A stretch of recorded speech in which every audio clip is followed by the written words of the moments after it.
Thomas Franco Pinto est le troisième doctorant CIFRE au sein de Gaming Lab, le programme de soutien à la recherche sur le jeu de société cofondé par Asmodee Research et Innovation Factory. Aujourd'hui, il répond à nos questions pour nous parler de sa thèse et évoquer l'actualité du programme de recherche Gaming Lab. Bonjour Thomas, Bonjour. merci d'avoir accepté notre invitation et puis bienvenue dans l'émission d'entrée de jeu et sur le Corpus. Et merci pour l'invitation surtout. Alors, sans plus attendre, et puis pour commencer, on va commencer par une question somme toute classique. Est-ce que vous pouvez vous présenter? Ouais, carrément, sans problème. Alors, je m'appelle Thomas Franco Pinto, je suis actuellement doctorant en sciences du langage à l'université Lyon 2 Lumière, qui se situe à Lyon, et au sein du laboratoire ICAR, qui est également à Lyon. Euh, pour se resituer un petit peu ma thèse, je pense que c'est important de préciser que je suis certes en sciences du langage, mais je suis plus précisément en analyse conversationnelle, qui est une branche des sciences du langage, pardon. Euh, Généralement, dans le domaine, ce qu'on fait, c'est vraiment qu'on se concentre sur l'analyse des conversations, des interactions, tout ce qui est verbal, la conversation, les paroles, tout ce qui est lié à ça, mais aussi, et c'est un peu la particularité de notre champ disciplinaire, on va s'intéresser également au non-verbal, c'est-à-dire tout ce qui est les regards, la posture et les gestes. Et pouvez-vous peut-être préciser un petit peu quel a été votre parcours avant d'être entré en thèse? Alors avant d'entrer en thèse, j'ai eu un parcours relativement classique, je pense. Après le bac, je voulais être professeur des écoles. Je me suis lancé dans une licence de sciences du langage à Clermont-Ferrand. Et au final, je suis un peu tombé amoureux des sciences du langage et de ce qui est proposé. Et j'ai choisi de continuer dans un master de recherche qui était cette fois à Lyon 2 du coup. Là-bas, j'ai fait un mémoire sur les jeux vidéo à l'époque, pas encore sur les jeux de société. Et ça s'est très bien passé. J'ai voulu continuer ma thèse là-dedans, mais j'étais confronté au premier, on va dire, déboire du financement de la recherche dans les sciences humaines. Et j'ai dû revoir un petit peu un projet de thèse un peu plus, comment dire, un peu plus pertinent dans l'ère actuelle. Et pour ça, pendant un an, j'ai été recruté justement au sein du laboratoire ICAR pour être assistant ingénieur de recherche. Et pendant un an, en fait, j'ai bossé sur un projet qui s'appelle Interjeux, dans lequel on avait enregistré des familles en train de jouer à des jeux de société. Donc déjà, il y avait des premières bases qui s'étaient posées pour ma thèse. Et en fait, pendant cette année, bah, j'ai eu le temps de me plonger dans toutes ces données, dans ces problématiques.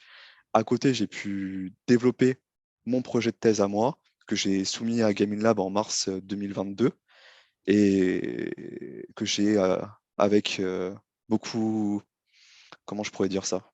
Avec beaucoup de plaisir obtenu et décroché. Du coup, je suis actuellement en test chiffre avec le laboratoire Écart toujours et avec Gaming Lab, du coup. Alors justement, vous devancez un peu ma question suivante. Est-ce que vous pouvez nous rappeler en quelques mots ce qu'est le dispositif Gaming Lab et puis en quoi consiste une thèse CIFRE?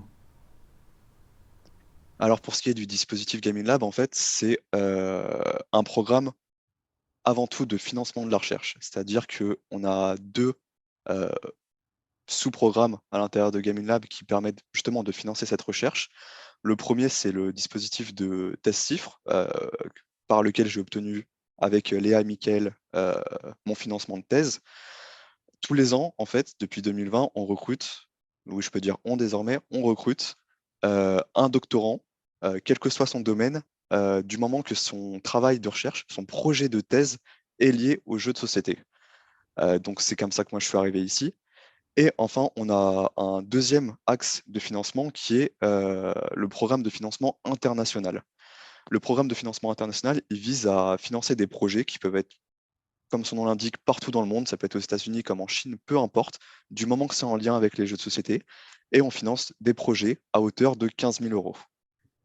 Pour ce qui est de la thèse CIF, pour en parler un peu plus concrètement, une thèse CIF, c'est une thèse qui forcément est dans la recherche, mais qui a la spécificité d'être financée par une entreprise privée. Dans mon cas, c'est Asmodée. Ce qui fait que, en fait, une grosse partie de notre temps, c'est-à-dire dans le cas, encore une fois, des thèses d'Asmodée, ou plus précisément des thèses de Gaming Lab, on va avoir 70% de notre temps globalement qui sera concentré sur notre recherche, sur notre vie de laboratoire.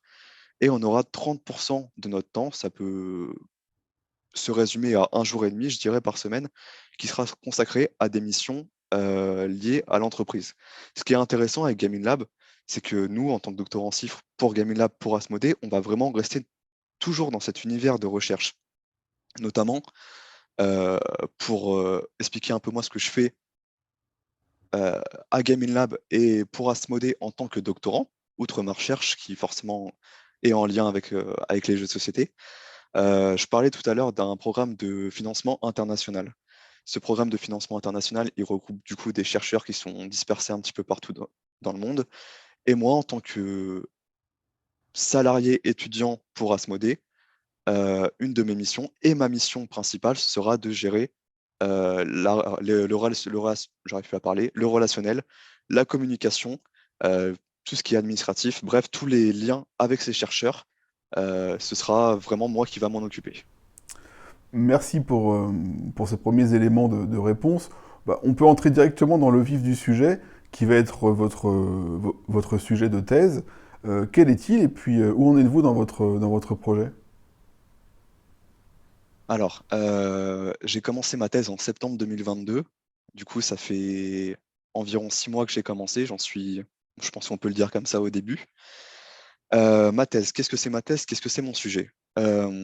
Pour donner le titre brut, qui est un peu lourd à entendre, c'est les stratégies interactionnelles et multimodales développées par les enfants 10 et leurs familles dans l'expérience d'un jeu de société de complexité moyenne. Si je devais le résumer en une problématique un peu plus facile à entendre, ce serait jouer et s'amuser avec des troubles spécifiques des apprentissages. En fait, pour parler de 2 points principaux qui vraiment thématisent ma thèse, le premier, c'est sa population cible, c'est-à-dire les enfants 10. Qu'est-ce que c'est des enfants 10? C'est des enfants qui ont des troubles neurodéveloppementaux qu'on connaît plus généralement sous le nom de troubles 10, qui regroupent la dyslexie, la dysorthographie et quelques autres troubles. Moi, je vais m'intéresser à une population précise qui sont les enfants de 8 à 12 ans euh, et je vais les observer, je reviendrai sur ce point après, je vais les observer euh, dans une situation de jeu de société. C'est-à-dire que pour ma thèse, j'ai choisi de mettre l'accent sur des jeux que j'ai catégorisés comme de complexité moyenne. Qu'est-ce que ça veut dire de complexité moyenne? La complexité, c'est un terme qui est assez discuté, je pense, dans le monde des jeux de société. Euh, pour donner des exemples concrets avant d'expliciter, on peut dire qu'un jeu simple, ce serait un timeline que j'utilise moi dans ma thèse. Un jeu compliqué, ou complexe, ce serait un Gloomhaven, je pense, pour citer un titre connu. Et entre les deux, on pourrait trouver des jeux comme Catan et Seven Wonders, qui ont quand même des multiplicités de règles, des objectifs différents, des pions et des mécaniques qu'il faut quand même comprendre. Et moi, c'est ce que j'ai choisi de prendre en compte, c'est ces jeux de complexité moyenne, tels que Seven Wonders, Catan, Carcassonne ou encore Pandémique, pour citer des jeux que j'ai pris moi pour ma thèse. L'idée, du coup, ça va être de voir ces familles avec des enfants diagnostiqués de troubles 10 en train de jouer à ces jeux, à ces jeux de complexité moyenne. J'ai envie de voir s'il y a des difficultés à jouer. euh, S'il y en a, comment est-ce que ces difficultés sont contournées, comment le plaisir du jeu est conservé malgré ces difficultés, et même est-ce que vraiment il y a concrètement de la difficulté. Nous, en analyse conversationnelle, en fait, on a une méthodologie qui est inductive, c'est-à-dire qu'on n'a pas de problématique à la base, on n'a pas de questionnement précis, on va interroger les données, on va partir des données pour en tirer nos hypothèses et nos analyses. Il me semble bien avoir saisi tout l'enjeu et la problématique. Alors à présent, est-ce que vous pouvez nous expliquer où en êtes-vous de votre travail de recherche? Actuellement, c'est vraiment ce qu'on appelle les terrains. Justement, je parlais d'aller observer des familles. Comment est-ce qu'on va faire ça? C'est très propre à notre domaine de l'analyse conversationnelle. On veut des données naturelles et spontanées. Pour avoir des données naturelles et spontanées, généralement, pour prendre un exemple vraiment concret, il ne faut pas dire aux familles de venir au laboratoire pour jouer et on va vous filmer. Ça peut pas, pour nous, ça peut difficilement marcher. Ça pourrait marcher, mais c'est un peu plus. Moi, je trouve ça un peu plus compliqué. C'est pas ce que je veux voir. Moi, ce que je vais faire, c'est que je vais prendre mes caméras, je vais prendre mes micros, je vais aller chez les familles qui ont gentiment accepté de répondre à mon appel à candidature, à mon appel à volontaire que j'ai émis en novembre. Je vais poser mes caméras, je vais tout installer, je vais apporter les jeux, et après je m'en vais. Pendant 1 heure, 2 heures, 3 heures, 4 heures, peu importe, ça dépend le temps et l'envie des familles. Je les laisse jouer tranquillement chez elles, c'est très important chez elles. Et après, une fois qu'elles ont fini, elles m'envoient un message, elles m'appellent, je récupère les caméras, et à partir de ces données, du coup, bah, je vais pouvoir baser toute ma thèse. Du coup, actuellement, vraiment, ce qui occupe le gros de mon temps, c'est ce qu'on appelle les terrains. Alors ensuite, prochaine question. Et vous y avez déjà un petit peu répondu tout à l'heure, mais peut-être que vous aurez envie de préciser. Comment articulez-vous précisément votre temps entre le laboratoire, enfin le temps de recherche, et le temps dans l'entreprise? Hum, on va dire que je pense que spécifiquement dans mon cas, j'ai la chance ou la malchance d'observer des familles. Les familles sont relativement peu disponibles en semaine, avec tout ce qui est école, etc. Du coup, la majorité de mes terrains se font en week-end. Pour ce qui est de mon temps, du coup, mes terrains, entre guillemets, ne grignotent pas mon temps de travail la semaine, ce qui me permet vraiment bah, de traiter ces données, d'effectuer mes autres tâches de thèse qui sont bah, la bibliographie, la lecture, l'analyse des données, etc. Et comme je le disais, j'ai une répartition qui est de 70-30 à peu près. Euh, Pendant le jour et demi qui est consacré à Asmodée, ou à Gaming Lab plus précisément, je vais le partager entre mes diverses missions. Comme je le disais aussi précédemment, ma mission principale, c'est la gestion de la communication avec nos chercheurs internationaux, mais notamment, il y a d'autres missions qui peuvent venir se greffer en fonction des besoins euh, de Gaming Lab, que ce soit pour des points très spécifiques, pour du benchmarking, pour d'autres points vraiment très précis, je peux être sollicité. Et j'articule la majorité, voire la totalité de mon travail au laboratoire à Lyon, dans lequel je suis actuellement. Ce qui fait que du coup, je suis relativement peu à Paris où se situe le siège de l'entreprise Asmodée. Mais je dirais que les tâches se passent plutôt bien, que l'échange se fait assez régulièrement. La visioconférence, ça aide beaucoup, je pense. Et ça permet de maintenir un lien avec l'équipe, que ce soit pour l'émission ou même que ce soit pour le relationnel. Je pense que c'est très important. Alors je voulais savoir également quelle est la spécificité de la qualité de l'accueil à Gaming Lab. Qu'est-ce que vous pensez que ça vous apporte par rapport à d'autres types de thèses, voire à d'autres types de thèses CIFRE, d'être accueilli ainsi chez Gaming Lab ou Asmodée?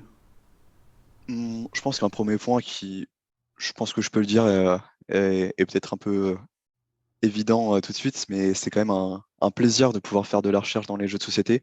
Je pense que c'est pas donné à tout le monde de pouvoir mélanger une thématique ludique, un monde ludique comme le jeu de société avec la recherche, et surtout quand on est amateur de jeu, c'est une grande chance, je pense, dans un premier temps. Le second bon point, je pense, c'est que j'ai la chance d'avoir une super équipe et des collègues qui sont incroyables, qui sont toujours présents, qui sont toujours de bonne humeur, et il y a une communication qui aide, je pense, à accompagner tout ce climat d'entreprise et, et en faire une expérience vraiment agréable en l'alliant à la recherche. Et en termes d'accueil, en termes d'avantages, hmm, je dirais que tout d'abord, être financé, c'est une grande chance. Comme je le disais, dans les sciences humaines, le financement est assez compliqué à trouver. Et on a vraiment beaucoup de chance au sein de Gaming Lab de pouvoir financer depuis 2020 des projets de recherche en sciences humaines ou autres d'ailleurs, sur les jeux de société. Et je pense que c'est déjà pas mal. Alors dernière question, en guise d'ouverture, on a bien vu que le début de l'année 2023 était très riche pour le programme Gaming Lab. Quels sont ou quels vont être les moments incontournables dans les prochaines semaines, dans les prochains mois? Alors, dans les prochains mois, je dirais qu'à la rentrée, je crois que c'est en octobre, on a le Spiel en Allemagne, qui est une de nos dates les plus importantes, où on va notamment participer, si tout se passe bien, à l'Educators Day là-bas, où on l'a déjà fait en 2022 avec Léa Martinez, enfin, la première doctorante du programme Gaming Lab qui a présenté, qui a fait un super boulot. Et en date passée, on a eu le Festival de Cannes en fin février, où moi, Léa et Michael, les trois doctorants de Game Lab, on a présenté à une conférence vraiment axée sur notamment Gaming Lab, Asmodee Recherche et le monde des tests chiffres au sein de l'environnement et des jeux de société. Et c'était vraiment les deux dates incontournables de 2023, une passée et une à venir dans ce cas-là. Eh bien écoutez, merci Thomas pour ces entretiens et d'avoir répondu à nos questions. Et je vous souhaite une très bonne journée et à bientôt sur d'entrée de jeu et sur Ludocorpus. Merci encore pour l'invitation et bonne journée à vous aussi. Au revoir. Au revoir. Pour celles et ceux qui nous regardent depuis notre chaîne YouTube, n'hésitez pas à vous abonner afin de recevoir les nouveautés dès leur diffusion. Merci et à bientôt sur Ludocorpus.